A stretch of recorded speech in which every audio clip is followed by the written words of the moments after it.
చంద్రబాబు నాయుడు పేరు చెప్తే ఒక్క పథకమన్నా గుర్తుకొస్తుంది? అన్నీ స్కాములే కదా. నీరు చెట్టు, పనికి ఆహార పథకము, ఇంకుడు గుంతలు, ఇలాంటి స్కాములే కదా. ఎవడికి వచ్చేటి పథకాలు అంతే? మెడలో తెలుగుదేశం కండువా ఉండాలా, ఇంటి మీద తెలుగుదేశం జెండా ఉండా 5-6 మందికి మాత్రమే ఆ పథకాలు అందించేది. ఈరోజు దగ్గర దగ్గర డీబీటీ, నాన్ డీబీటీ ద్వారా 4 లక్షల కోట్ల రూపాయలు నేరుగా జనాలకు అందించిన వాడు జగన్మోహన్ రెడ్డి. అంతమందికి అందిస్తే ఎక్కడే కానీ ఒక్కింత చోట కూడా లంచం, డబ్బులు అడిగినారు అనే మాట ఏడైనా వినపడిందా అని చెప్పేసి ఈ సందర్భంగా అడుగుతున్నాను. నువ్వు ఈ కులం, ఈ మతం, ఈ పార్టీ, ఈళ్ళు అని చెప్పేసి నీకు అర్హతలు కాకుండా ఎవడైనా కానీ పథకాలు నిలబెట్టారా అని ఆలోచించండి. ఎవడైనా పార్టీ, ఈ పార్టీవి నువ్వు మా కండువా వేస్తేనే పథకాలు ఇస్తామని చెప్పినారా అని అడుగుతున్నా. అలా ఇవ్వలేదే. నువ్వు అర్హత ఉంటే చాలు, నీకు న్యాయం జరగాలి అనేది ఆలోచన ప్రభుత్వం యొక్క ఆలోచన. నీకు అర్హత ఉంటే చాలు, నీకు తోడుగా నిలబడాలి అనేది ప్రభుత్వం యొక్క ఆలోచన. ఈరోజు ప్రభుత్వం చేసిన సాయం మేము వేరేదేం చెప్పక్కర్లా, వెళ్ళి మీ అకౌంట్ బుక్లలో పోయి ఎతకండి. ప్రభుత్వం నుంచి ఎంత సాయం అందిందో మీకు అందుతో తెలుస్తుంది. దగ్గర దగ్గర ఒక్కోటి దానిలో 2 లక్షలు, 3 లక్షలు, 4 లక్షలు, 5 లక్షలు. ప్రతి ఒక్కరికి కూడా మేలు చేయాలనే ఒక ఆలోచన. ఇవే కాదు, చాలా. మీరు ఒకసారి మార్పును గమనించండి, గతానికి ఇప్పటికీ కూడా జరుగుతున్న మార్పును.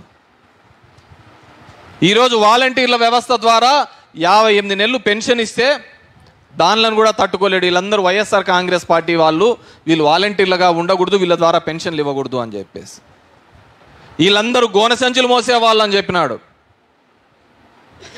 ఈరోజు మళ్ళీ అదే చంద్రబాబు నాయుడు ఇదే వాలంటీర్లను పెడతాను, 5,000 కాదు వీళ్ళకి 10,000 ఇచ్చానంటున్నాడు. నోటికి ఎంత పడితే అంత మాట్లాడడం, ఏ విధంగా పడితే ఆ విధంగా. ఎందుకు పెడతాడు చంద్రబాబు?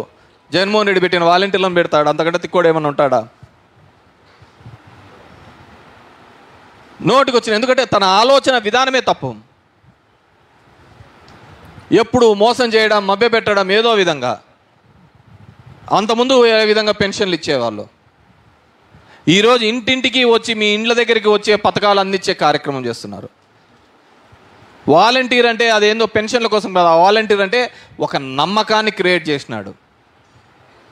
1 నెల రోజులో 2 నెలల రోజులో వాలంటీర్ ఏదైనా బాగలేక సెలవు పెడితే నా గుడ్ మార్నింగ్ వచ్చినప్పుడు చెప్పేవాళ్ళు, అన్న వాలంటీర్ సెలవు పెట్టినా అన్న ఇబ్బంది ఉంది, ఇంకో వాలంటీర్ని పెట్టమని చెప్పేసి.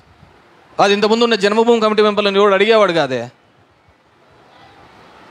వాడు ఆడో కూర్చోంటాడు, అరువు మీద కూర్చోంటాడు, పెన్షన్లు వచ్చే వానికి కావాల్సిన వాళ్ళకి 11 గంటలకు వచ్చి ఇచ్చాడు పెన్షన్లు, మళ్ళీ రాపో సూత్సంపో అంటాడు. మళ్ళీ వాని కోసం ఎదురు చూడాలా. అది ఎప్పుడో 6-7 రోజులు కలిసి పెన్షన్లు ఇచ్చుకుంటా పోతా అంటారు. మన క్యారియర్ బాక్సులు తెచ్చుకొని కూర్చోవాలా. అది కదా గతంలో ప్రభుత్వంలో జరిగినది. గుళ్ళల్లోనో, చెట్ల కిందనో, పుట్ట కిందనో నిల్చొని కూర్చుండే వాళ్ళు కాదా అని అడుగుతున్నాను. ఈరోజు అన్ని లక్షల కోట్ల రూపాయలు. ఈరోజు నేను గర్వంగా చెప్తున్నాను, ధర్మవరం నియోజకవర్గంలో 104,000 ఇండ్లుంటే 97,000 ఇండ్లకు ప్రభుత్వం ద్వారా సంక్షేమ కార్యక్రమాలు అందుతున్నాయి. అది 94%. మొత్తం రాష్ట్ర వ్యాప్తంగా 86% ఉంటే మన ధర్మవరంలో అది 94%కి తీసుకొని రావడం జరిగింది. ఎలా తీసుకొని రాగలిగా?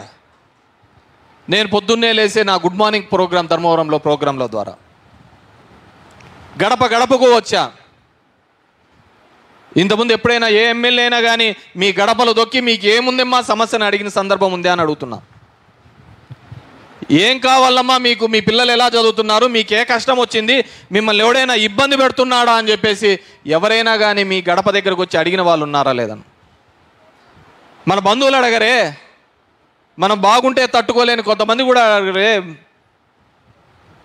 మీ ఇండ్ల దగ్గరికి వచ్చా, ఏమ్మా మీ సమస్య అడిగా. ఈరోజు కేతిరెడ్డి అనే వ్యక్తి ధర్మవరం నియోజకవర్గంలో ఒక నమ్మకాన్ని క్రియేట్ చేసినాడు.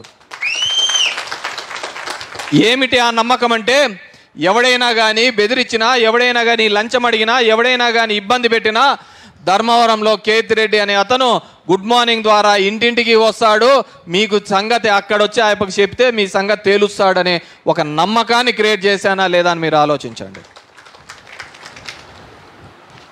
అప్పట్లో ఒక భయం గుప్పెట్లో బతుకుతున్న ధర్మవరాన్ని ఈ 5 సంవత్సరాల్లో ఎక్కడే కానీ ఒక్క ఫ్యాక్షన్ మర్డర్ లేకుండా, ఎక్కడే కానీ ఒక్క గొడవ లేకుండా చేసినానా లేదా అని చెప్పేసి. ఏదైనా గొడవలు ఉంటే మొగుడు పిల్లలు గొడవలు తప్ప ఇంకేడా గలాటలు పోయి పోలీస్ స్టేషన్లో చూసుకోండి. అవి ఉన్నారు అంటే ఆడవాళ్ళు ఇంత గుంపు ఉంటారు, మగవాళ్ళు ఇంత గుంపు ఉంటారు స్టేషన్ కాడ. ఇంక వేరే వాళ్ళు ఎవడు ఉంటాడు. వాళ్ళు తిట్టినారు, ఇల్లు తిట్టినారు, ఇది తప్ప. ఒక నమ్మకాన్ని క్రియేట్ చేశా. జరుగుతున్న ప్రతి ప్రక్రియలో కూడా నియోజకవర్గానికి ఏమి కావాలి, ఏ విధంగా మేలు చేయొచ్చు అనే ఆలోచన తప్ప వేరేది ఏంది చేయలేదు. 2006లో నేను ఇక్కడ ఇన్ఛార్జ్గా వచ్చినప్పుడు, ఇంకా నేను అప్పుడు ఎమ్మెల్యేని కూడా కాలే. ఆ రోజు మొట్టమొదటిగా నేను ఎమ్మెల్యే కాకముందే ధర్మవరంలో తాగునీటి సమస్యను గుర్తించినాను. అప్పట్లోనే రాజశేఖర రెడ్డి గారిని పిలిపించుకొని వచ్చి ఇక్కడ శంకుస్థాపన చేసి, ఈరోజు హిందూపూర్ లాంటి చోట ముఖ్యమంత్రిగా ఎన్టీ రామారావు 3 సార్లు ఉండి, బాలకృష్ణ 2 సార్లు, హరికృష్ణ 1 సారి ఉన్న అలాంటి ఊర్లలో కూడా తాగునీళ్ళు సరిగ్గా రాకున్నా కానీ మా ధర్మవరంలో మాత్రం తాగునీటికి ఎటువంటి ఇబ్బంది లేకుండా తీసుకొని రావడం జరిగింది. ఇవన్నీ కూడా మీరు ఆలోచించుకోవాలి. నాకంటే కానీ మీకే బాగా తెలిసింటారు, నాకు ఎవరో ఒకటి చేసి పెట్టేవాళ్ళు ఉంటారు. కానీ ఆ బోర్లు కిలోమీటర్లు నడిచి తెచ్చుకొని బిందెలు ఎత్తుకొని వచ్చేవాళ్ళు మీరు. ఇక్కడున్న వాళ్ళలో 5-6 సార్లు ఓట్లు వేసింటారు, 7-8 సార్లు వేసింటాడు.